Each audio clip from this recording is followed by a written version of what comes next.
গণতন্ত্র অসুস্থ হয়ে পড়লে তা সারাতে হবে আরও বেশি গণতন্ত্র দিয়ে। এজন্য সুষ্ঠু নির্বাচনের কোনো বিকল্প নেই বলে মন্তব্য করেছেন বিএনপির সিনিয়র যুগ্ম মহাসচিব রুহুল কবির রিজভী। অন্তর্বর্তী সরকারের সংস্কার কমিশনের কাজ জনগণ মূল্যায়ন করবে বলেও জানান তিনি। আর বিএনপি চেয়ারপারসনের উপদেষ্টা জয়নুল আবেদিন ফারুক বলেন, অন্তর্বর্তী সরকারকে অস্থিতিশীল করতে সিস্টেমের ভেতরে ঘাপটি মেরে বসে আছে বিগত সরকারের দোসররা। রাজধানীতে আলাদা অনুষ্ঠানে এসব কথা বলেন তারা। আব্দুল আহাদের প্রতিবেদন। মিরপুরে ছাত্র জনতার গণ অভ্যুত্থানে নিহত তাহমিদ ও মাসুদের পরিবারের সঙ্গে সাক্ষাৎ করেন আমরা বিএনপি পরিবারের প্রতিনিধি দল।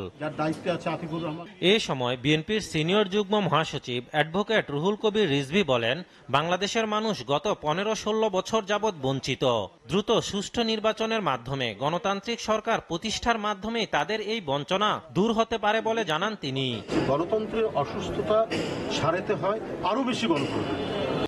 আমি যদি গণতন্ত্রকে আটকে রাখি, গণতন্ত্র নদীর প্রবাহের মতো, এটা যত প্রবাহমান থাকবে, যত এটা স্রোতস্বিনী থাকবে, ততই পানি গণতন্ত্রের পানি আরো স্বচ্ছ হবে।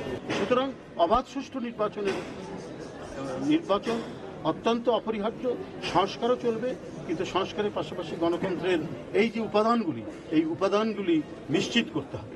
জাতীয় প্রেস ক্লাবে অপর এক অনুষ্ঠানে যোগ দিয়ে বর্তমান সরকার শেখ হাসিনাকে ফিরিয়ে এনে কেন বিচারের মুখোমুখি করছে না এমন প্রশ্ন তোলেন রিজভী।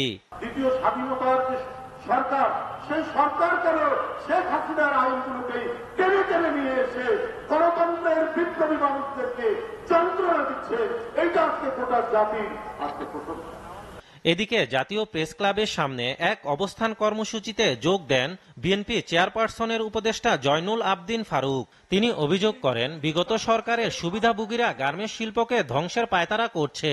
যারা বিজিএমইকে ব্যবহার করে কোটি কোটি টাকা শেখ হাসিনাকে দিয়ে বিদেশে পাচার করেছে, তাদেরকে আইনের আওতায় আনতে হবে। তারা আবার আপনাদের পাশে যাওয়ার চেষ্টা করছে ওই ঘাটতি মারা লোকদের দ্বারা। যারা বিদেশে টাকা পাচার করেছে তাদেরকে আইনের আওতায় আনার দাবি জানান বিএনপির এই নেতা। আওতায় আনতে হবে। আব্দুল আহাদ, এসটিভি, ঢাকা।